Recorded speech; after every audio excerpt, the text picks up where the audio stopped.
आज के इस वीडियो में हम कक्षा 6 के गणित से प्रश्नावली 2.3 के प्रश्न संख्या 1 से हम हल करेंगे। तो यहाँ पे हम लिख लिए हैं प्रश्नावली 2.3 और प्रश्न संख्या 1 है निम्नलिखित में जोड़ का क्रम विनिमय नियम किसमें है। ठीक है, तो यहाँ पे जो हमको 4 क्वेश्चन दिया उसमें बताना है कि जोड़ का क्रम विनिमय नियम किसमें है। चलिए इस प्रश्न को हम बनाते हैं। तो यहाँ पे देख लेते हैं हम प्रश्न संख्या 1 का 1 में है 5 गुने 8 बराबर 8 गुने 5। तो यह कौन सा सूत्र पर होगा, तो यही हम लिख लेंगे पहले।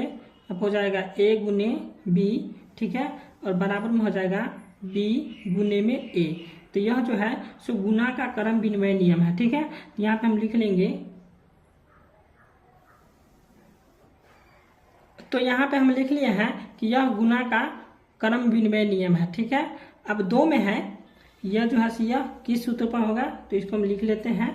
यहाँ पे हो जाएगा ये a गुने में b, ठीक है, और गुने हो जाएगा c बराबर में हो जाएगा a गुने b गुने c। ठीक है, तो इसको जो हम क्या कहते हैं, इसको हम गुना का सहचार्य नियम कहते हैं। ठीक है, तो इसको हम लिख लेंगे गुना का सहचार्य नियम। तो यहाँ पे चलिए लिख लेते हैं। तो हम यहाँ पे लिख लिए हैं प्रश्न संख्या 2 जो है सो गुना का सहचार्य नियम है। ठीक है, अब 3 वाला फार्मूला हम बताएंगे इस पे, तो पता चल जाएगा कि ये भी किस नियम पर है। तो यहाँ पे हम लिख लेते हैं इसको भी a प्लस में b। ठीक है, a प्लस में b और प्लस में हो जाएगा c। तो यहाँ पे जो है यही फार्मूला लगाया हुआ है, तो इसको हम लिख लेंगे, यह हो जाएगा योग का सहचार्य नियम। ठीक है, तो इसको हम लिख लेंगे। तो हम लिख लिए यहाँ पे प्रश्न संख्या 3 जो है सो योग का सहचार्य नियम है। ठीक है, अब 4 में है तो 4 का फार्मूला बैठाएंगे। यहाँ पे हो जाएगा a प्लस में b। ठीक है, यहाँ पे हो जाएगा बराबर, ठीक है, a प्लस में b और हो जाएगा b प्लस में a। तो यह जो है सो जोड़ का क्रम विनिमय नियम है। तो चलिए इसको भी हम लिख लेते हैं। तो इसमें पूछ रहा था कि जोड़ का क्रम विनिमय नियम किस में आता है, ये जो हो जाएगा प्रश्न संख्या 4 में जो है सो जोड़ का क्रम विनिमय नियम है। ठीक है, अब प्रश्न संख्या 2 है निम्नलिखित के उपयुक्त नियम लिखे। तो यहाँ पे प्रश्न संख्या 2 का 1 में 8 प्लस 32 बराबर हो जाएगा 32 प्लस 8। तो यह किस नियम पर है, इसको हमको लिखना है। तो यहाँ पे हम इसको मान लेंगे a, ठीक है, 8 को मान लिए हम a और 32 को मान लिए हम b और बराबर में हो जाएगा b और इधर हो जाएगा a। ठीक है, तो यहाँ पे उपयुक्त नियम लगाना था, तो यहाँ पे हम इसको उपयुक्त नियम लगाएंगे। यहाँ पे हो जाएगा a प्लस में b, ठीक है, और बराबर हो जाएगा b प्लस में a। तो यह कौन सा नियम है, तो यह जोड़ का क्रम विनिमय नियम। तो यहाँ पे हम लिख लेंगे जोड़ का क्रम विनिमय नियम।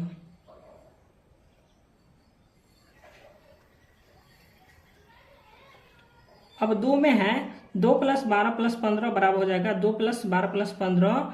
तो यह जो है सो कौन सा नियम पर है, तो यहाँ पे इसको हम मान लेते हैं। चलिए इसको हम लिखिए लेते हैं।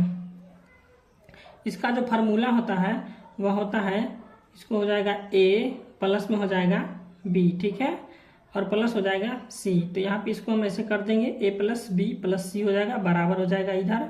अब यहाँ पे मान लेंगे a, तो यहाँ पे देख लीजिए a 2 है, तो यहाँ पे भी हो जाएगा a और प्लस यहाँ पे हो जाएगा b प्लस c। अब इसको क्या करेंगे, यहाँ पे बंद कर देंगे। तो इसका फार्मूला हमारा सेट हो गया। तो यह हो जाएगा योग के सहचार्य नियम पर। ठीक है, तो यहाँ पे इसको हम लिख लेंगे, यह नियम जो है योग का सहचार्य नियम है। ठीक है, तो प्रश्न संख्या 2 है योग का सहचार्य नियम। ठीक है, अब प्रश्न संख्या 3 है 8 गुने 5 प्लस 4 बराबर हो जाएगा 8 गुने 5 प्लस 8 गुने 4। तो यहाँ पे कौन सा सूत्र हम बैठाएंगे, यहाँ पे हो जाएगा a में मान, इसको 8 को हम a मान लेंगे और यहाँ पे हो जाएगा गुने और 5 को मान लेंगे b और प्लस में हो जाएगा 4 को मान लेंगे हम c। ठीक है, अब यहाँ पे बंद है तो बंद कर देंगे इसको। ठीक है, अब बराबर में हो जाएगा 8 गुने 5 है, तो यहाँ पे हम ले लेंगे a गुने b प्लस में हो जाएगा 8 को फिर ले लेंगे a और गुने हो जाएगा 4c। तो यहाँ पे जो है तो यह कौन सा नियम पर है, तो यह हो जाएगा योग पर गुणन का वितरण नियम। ठीक है, तो इसको हम लिख लेंगे।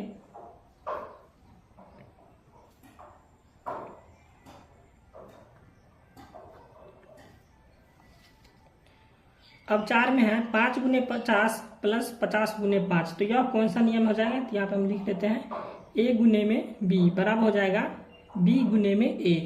तो यह कौन सा नियम है? तो यह गुना का क्रम विनिमय नियम है। ठीक है, यहाँ पे लिख लेते हैं।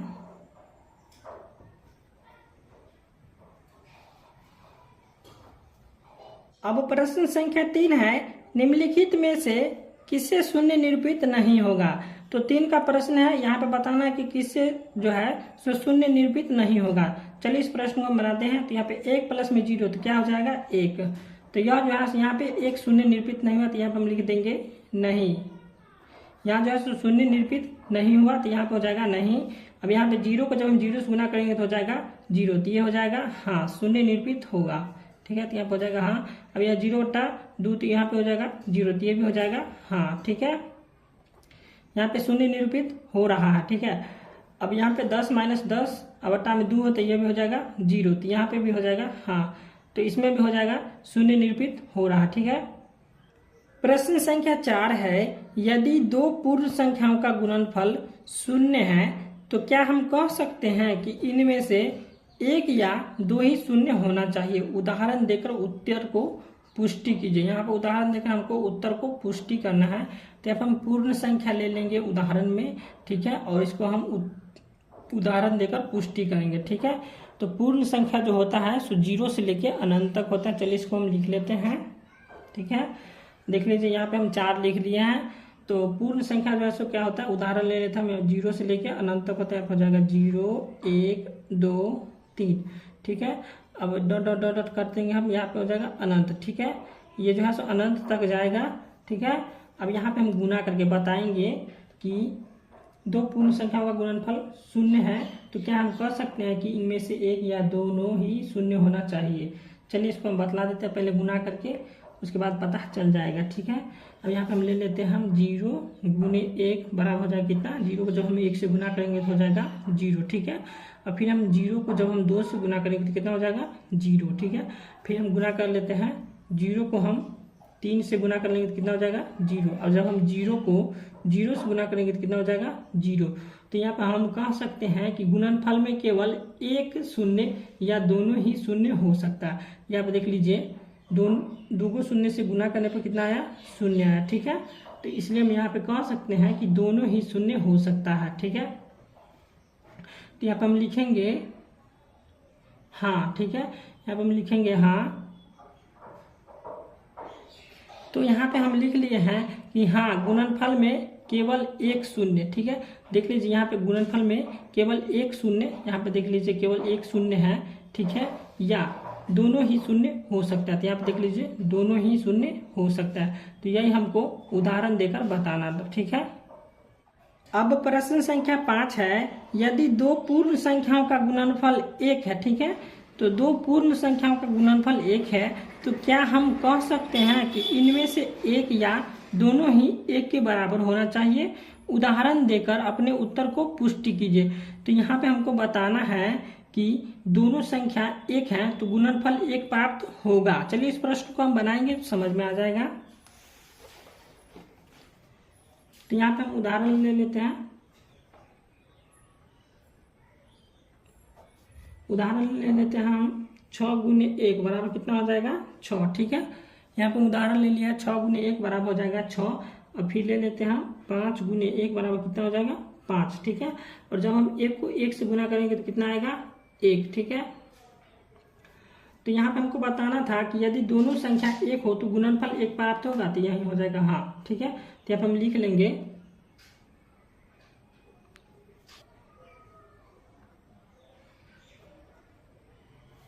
तो यहाँ पे हम लिख लिए हैं कि यदि दोनों संख्या 1 हो तो गुणनफल 1 प्राप्त होगा। ठीक है, यहाँ पे देख लीजिए यदि दोनों संख्या, ठीक है, यदि दोनों संख्या 1, तो यहाँ पे देख लीजिए 1 को हम 1 से गुना किया तो कितना प्राप्त हुआ है 1 प्राप्त हुआ। तो यही हमको बताना था कि यदि दोनों संख्या 1 हो तो गुणनफल 1 प्राप्त होगा। तो हमारा प्रश्न संख्या 5 बन गया। ठीक है, अब यहाँ पे प्रश्नावली 2.3 का प्रश्न संख्या 6 है, वितरण विधि से ज्ञात कीजिए। तो यहाँ पे हमको वितरण विधि का फार्मूला लगाना है और 5 संख्या जो है यहाँ पे 5 प्रश्न है और इन पांचों को जो है हम वितरण विधि से ज्ञात करेंगे। तो वितरण विधि का हम फार्मूला लिख लेंगे पहले। तो यहाँ पे हो जाएगा ए गुने बी गुने सी, कोष्ठ बंद हो जाएगा। अब यहाँ पे हो जाएगा ए गुने बी प्लस हो जाएगा ए गुने सी, ठीक है। अब यहाँ पे इसको हम हल करेंगे तो हो जाएगा 638, ठीक है, और गुने हो जाएगा 100 और प्लस हो जाएगा 1। तो यहाँ पे हम 101 लिखा होता है, यहाँ पे हम इसको ऐसे लिख सकते हैं 100 + 1, ठीक है। अब यहाँ पे इसको गुना कर देंगे 638 और गुने हो जाएगा 100, ठीक है। अब प्लस दे देंगे, फिर हो जाएगा 638 और गुने हो जाएगा 1, ठीक है। अब यहाँ पे हो जाएगा 638 पर डबल शून्य और प्लस हो जाएगा 638 एकम 638, ठीक है। अब यहाँ पे इसको हम जोड़ देंगे तो इसका आंसर आ जाएगा 6 4 4 3 8। तो इकाई दहाई सैकड़ा हजार 10,000, तो ये हो जाएगा 64,438 इसका आंसर आ गया, ठीक है। अब प्रश्न संख्या 2 है 4,375 गुने 1,001, ठीक है। तो यहाँ इसको हम ले लेते हैं 4,375 और गुने हो जाएगा 1,000 और प्लस हो जाएगा 1, ठीक है। अब इसको हम गुना कर देंगे 4,375 और गुने हो जाएगा 1,000 और प्लस फिर हो जाएगा 4,375 और गुने हो जाएगा 1, ठीक है। अब यहाँ पे इसको गुना करेंगे तो हो जाएगा 4,375 और इस पर 3 शून्य हो जाएगा प्लस हो जाएगा। अब 4,375 को एक बार पढ़ेंगे तो हो जाएगा 4,375। अब यहाँ पे इसको हमको जोड़ देना है तो इसका आंसर आ जाएगा 4 3 7 9 3 7 5, ठीक है। इसका आंसर आ गया। आप जोड़ लीजिएगा इसको, ठीक है। अब 3 में है 734 गुने 25, तो यहाँ पे लिख लेंगे हम 734 और गुना यहाँ पे हो जाएगा 20 और जोड़ हो जाएगा 5, ठीक है। अब इसको हम गुना करेंगे 734 और गुने हो जाएगा 20 प्लस हो जाएगा फिर 734 और गुने हो जाएगा 5। अब इसको गुना करेंगे 734 को जब हम 20 से गुना करेंगे तो हो जाएगा 1,000, सॉरी यहाँ पे हो जाएगा 14,680, ठीक है। अब यहाँ पे प्लस हो जाएगा 734 को जब हम 5 से गुना करेंगे तो हो जाएगा 3 6 7 3,670 और ये हो गया 14,680, ठीक है। अब इसको इस दोनों को हम जोड़ देंगे तो यहाँ पे हो जाएगा 1,8,3,5,0, यानी हो गया यहाँ पे 18,350 इसका आंसर आ गया, ठीक है। अब 4 में है 3175 गुने 125, तो यहाँ पे इसको हम लिख लेंगे 3175 गुने 125 है, तो यहाँ पे इसको हम लिखेंगे 3175 और गुना हो जाएगा यहाँ पे हो जाएगा 100 और प्लस 20 और प्लस हो जाएगा 5, ठीक है। अब इसको हम गुना कर देंगे 3175 और गुने हो जाएगा 100 फिर प्लस फिर हो जाएगा 3175 और गुने हो जाएगा 20 और फिर हो जाएगा प्लस और फिर लिखेंगे हम 3175 और गुने हो जाएगा 5, ठीक है। अब यहाँ से इसको गुना कर देंगे 3175 को जब हम 100 से गुना करेंगे तो यहाँ पे हो जाएगा 3175 और यहाँ पे हो जाएगा 2 को 0, ठीक है। और प्लस में हो जाएगा 3175 को जब हम 20 से गुना करेंगे तो यहाँ पे हो जाएगा 63,500, यानी कि हो गया 63,500 और प्लस हो जाएगा फिर 3175 को जब हम 5 से गुना करेंगे तो ये हो जाएगा 15,875, ठीक है। अब यहाँ पे इन तीनों को हम जोड़ेंगे तो इसका आंसर आ जाएगा 39,68,75, ठीक है। अब इसको हम गिन लेते हैं इकाई दहाई सैकड़ा हजार 10,000 लाख, तो ये हो गया 3,96,875 इसका आंसर आ गया, ठीक है।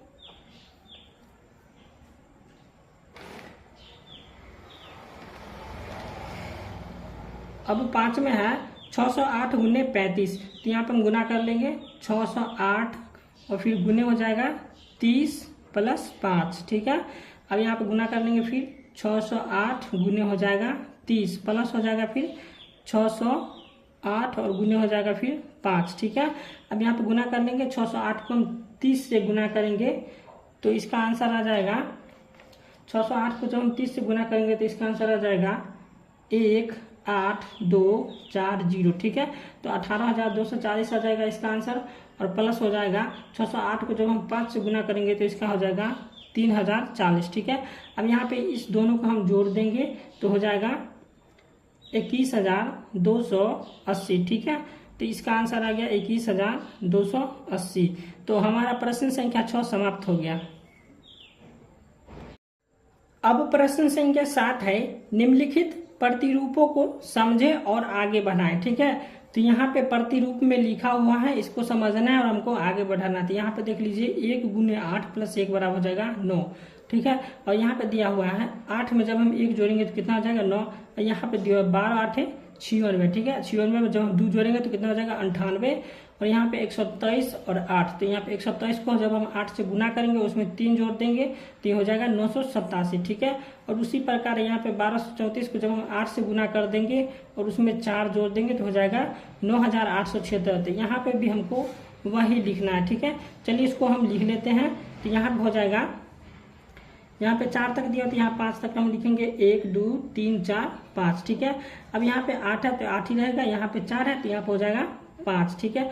अब यहाँ पे एक संख्या बच जाएगा, यहाँ पे हम लिख लेंगे कितना 9 8 7 और 6 और ये हो जाएगा 5, ठीक है। अब यहाँ पे फिर हम लिख लेंगे 1 2 3 4 5 और यहाँ हो जाएगा 5 के बाद फिर हो जाएगा इतना 6, ठीक है। अब यहाँ पे ऐसे ही रहेगा 8 के 8, यहाँ पे 5 दिया हुआ था, यहाँ पे देंगे हम 6, ठीक है। अब बराबर हो जाएगा, यहाँ पे फिर ऐसे ही लिख लेंगे 9 8 7 6 5 और यहाँ पे आ जाएगा 4, ठीक है। तो हमारा प्रश्न संख्या 7 बन गया। तो इसी को हम प्रतिरूप कहते हैं, ठीक है।